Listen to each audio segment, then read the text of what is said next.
Hello, my name is Dennis Weldon, and I'd like to welcome you to part one of our three-part online webinar, Are You Ready to Start a Business? This webinar is brought to you by the Raleigh chapter of SCORE, and each part of the webinar takes about 30 minutes. I'm a small business mentor with the Raleigh chapter. SCORE is a partner with the Small Business Administration, and it has about 300 chapters with 13,000 members throughout the U.S. This online webinar is designed to give you a broad brush overview of topics related to starting or growing a business. But I'd like to stress that you may have many questions specific to your business that we obviously cannot cover in this webinar. And in that case, I would recommend that you sign up to have a session with one of our mentors. All of our mentoring is free as well as confidential, and we often establish long-term relationships with our clients. I have one client, for example, that I have met with over 90 times, spanning about 7 years. After you take all three parts of this webinar, you can go to our website, raleigh.score.org, and near the top, click on the Find a Mentor tab. So, let's get started on part one of our webinar. Now, here's the agenda we will cover in all three parts of the webinar. It's a broad range of topics. Our goal today is to provide an overview of how to start a company and stay in business. This is a broad brush covering a wide range of topics, and you can also use this presentation as a reference guide to explore topics in more detail. We have a lot of URLs, so you can go to various websites and find things. But remember, to discuss your particular business idea, SCORE offers free mentoring sessions. Now, according to the Small Business Administration, 85% of companies make it through the first year, but only 50% last for 5 years, and 35% last for 10 years. 82% of small businesses fail because of cash flow problems. And in part 3 of our webinar, we will show you how to develop a cash flow statement that will help you ensure that you have estimated how much cash you will need for your business to start up and then continue in operations. So, why do you want to start a business? You need to evaluate your readiness to run a business. Do you have the support of your family or significant other? You need to make sure that you can make the personal sacrifices necessary to succeed. All the people that I know that have started their own businesses work very hard, long hours, and they're faced with a lot of challenges. And yet some clients have come to us and said, well, I'm just going to do this part-time, and I don't think it'll be too difficult, but that's really not true. Is this idea good for you personality-wise? You can try a personality quiz at the website listed below. And this is about a 20-question quiz which you are scored on, and it'll give you a sense of whether you might make a good entrepreneur or not. And even if you don't score the right way on that website, remember that you can always get assistance to help you do the things you want to do to start your business from organizations like SCORE. You need to obviously be passionate about the idea, and you of course have to have your finances in order. And we'll talk about that in part 3. So, having gained experience or knowledge in your field is very important. Have you worked in or have knowledge in the field or industry that you want to start in? We had a client several years ago who wanted to flip houses, and he came to us, and the first thing we asked was, well, do you know anything about real estate? He said no. Do you know anything about remodeling homes or building homes? He said no. Have you ever flipped houses before? He said no. So we recommended a few things for him. One was spend nights or weekends getting your real estate license. Or another thing you can do is go to an organization like Habitat for Humanity, where you can learn how to remodel houses or how to build houses. So what we try to do at SCORE, even if we have a situation like this, we try to recommend things will help people move themselves along and with their business idea, even though it might take them longer than they originally thought. So, do you know how your business is conducted in your field? I mean, if you've worked in a company that has a similar business, that's good. And if you haven't done those things, try to network with those in a similar business. Frequently, you'll find that businesses that are similar to yours may be interested in helping you start your business, particularly if you're not going to be an exact competitor with them. I have one client who started talking to a similar business in California because they knew they wouldn't be competitors with my client, and the business in California gave them a significant amount of helpful information. Entry options for starting a new business. Well, first you can start a new business from scratch with the idea that you've already thought about. You can buy an existing business, which is often pretty helpful, or you can buy a franchise. The one thing about franchises is they have a much higher success rate when starting up. Franchises typically have about a 75% rate of success after 10 years versus the other numbers we saw in the previous slide. Now let's go on to your big idea, your company. You need to start thinking about testing the feasibility of your ideas by answering questions like these. Can you easily describe the business you'll be in? We had a client several years ago, and 3 of us were mentoring with our clients that day. And this fellow came into the meeting and he spent about 30 minutes describing the business he was in. It had to do with developing an application similar to Facebook.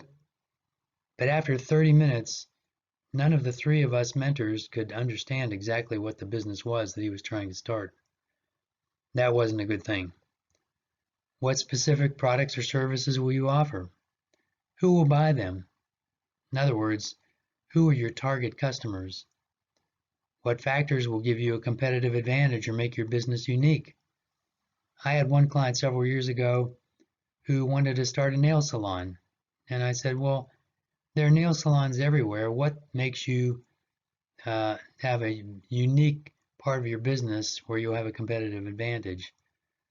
And this person said, well, I have this idea, and then she explained it. And due to reasons of confidentiality, I can't say what it was, but she had a great idea of a unique nail salon that she would open, which was very good thinking.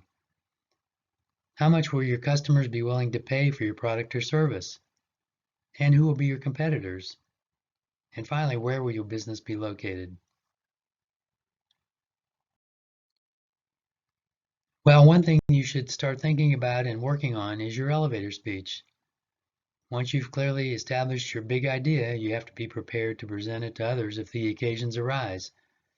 And we found often that when we try to talk to our clients about the elevator speech, some of them get very nervous and they have difficulty developing the elevator speech and giving it to us. But your elevator speech should be 1 minute long or so and tailored to the person you're speaking to. You should introduce yourself, tell them who you are, describe your business very clearly, and then also focus on what makes your business unique. And then finally, tell them what your immediate goal is when speaking to that particular person. For example, if you're just meeting a banker for the first time, you may say, and I'm here today because I want to get a loan for $10,000 to start my business.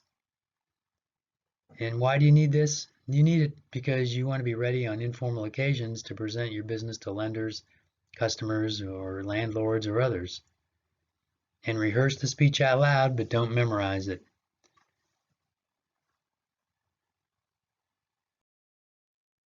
Now let's get into marketing. And keep in mind that we are just really touching the surface of what marketing is all involved with.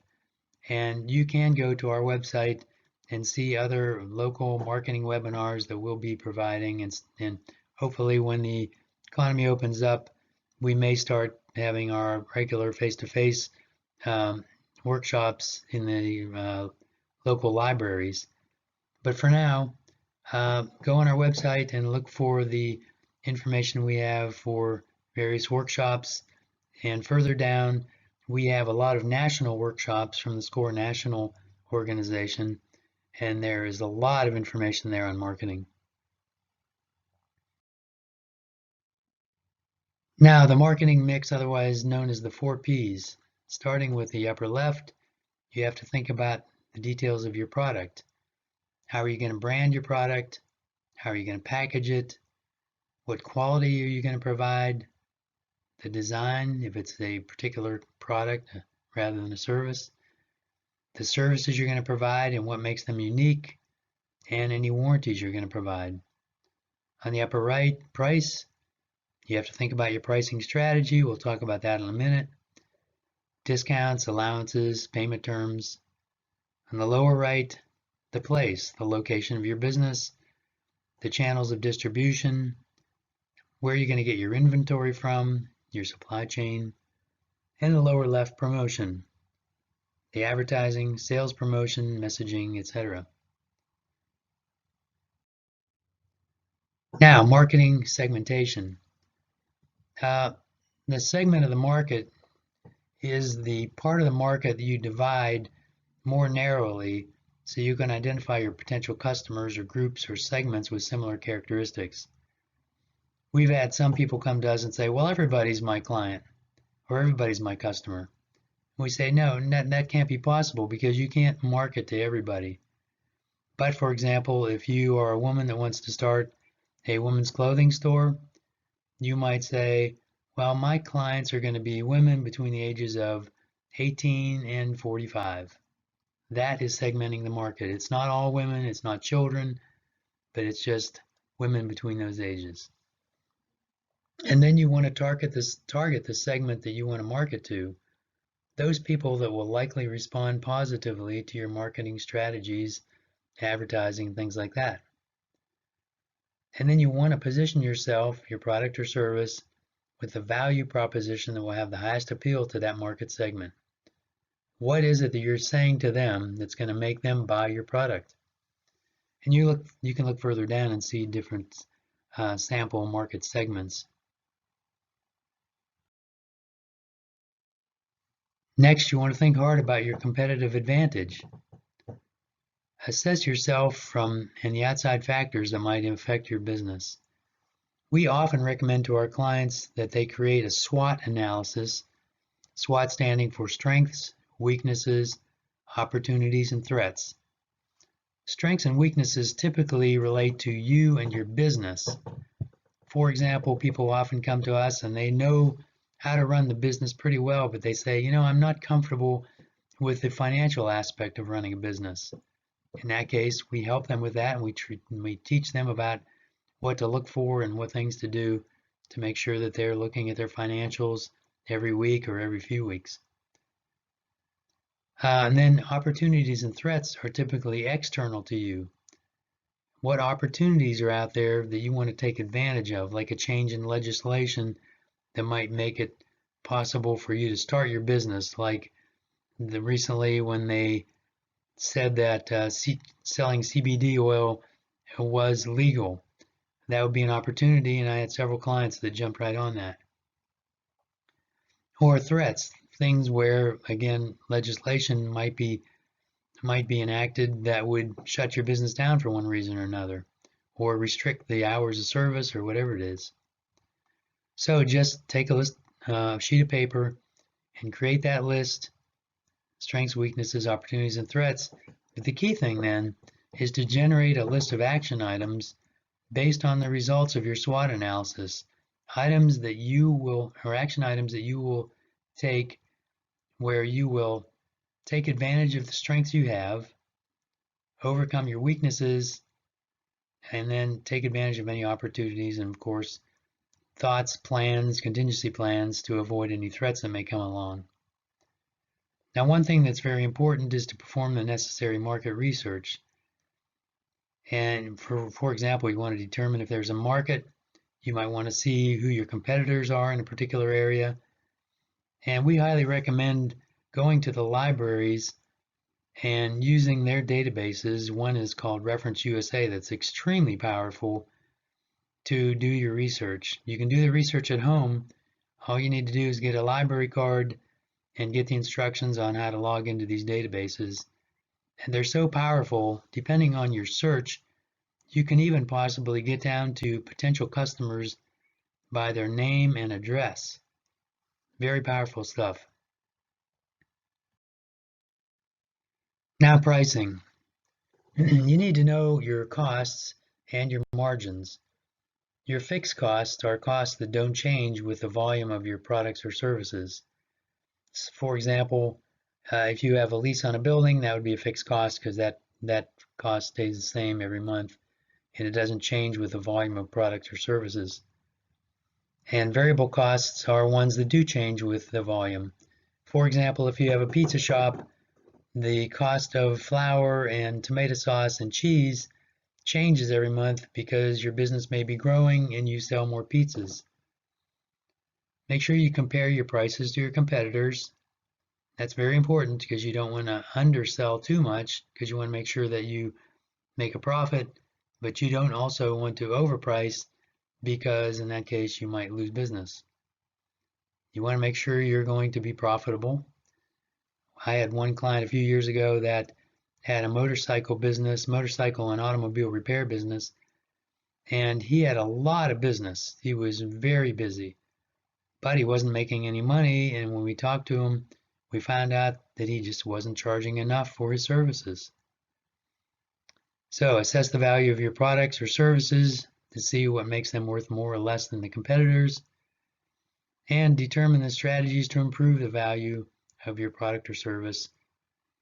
Like, for example, if you are a business like a painting business, you might make sure that you reach out to your clients if you're going to be late and tell them that you're going to be late and when you will be there. I know one person that had a painting business and he always promised his customers when he was done with the job, he would give them a gift. And he would do that. He would give them, for example, some flowers or something like that, a small gift. And then they would always remember him.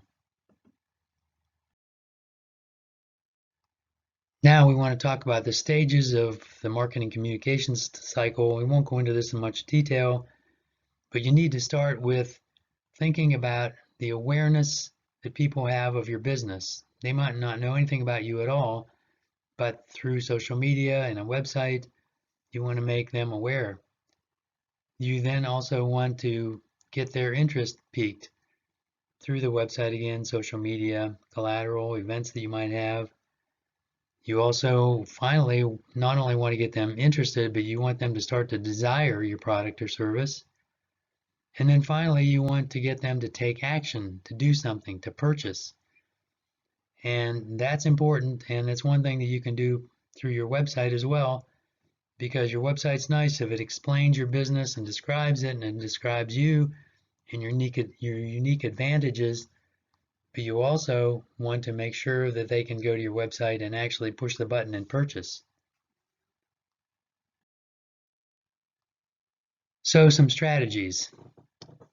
You need, of course, a website, and you need to make sure that your website has all the right keywords that customers might use to search for you. For existing clients, you want to ask them for referrals. You want to make sure a lot of people have good clients that like them, but they don't go out and ask their clients for referrals and 5-star ratings because that's what you need to have on your website so that people will know that you're doing a good job with your business. You want to network. You want to talk to people you know. You want to find organizations with members that are in your target audience and talk to them. You want to think about free consultations, sample products, and build trust. We had one client a few years ago. It wasn't my client, but two of our others mentored with this person.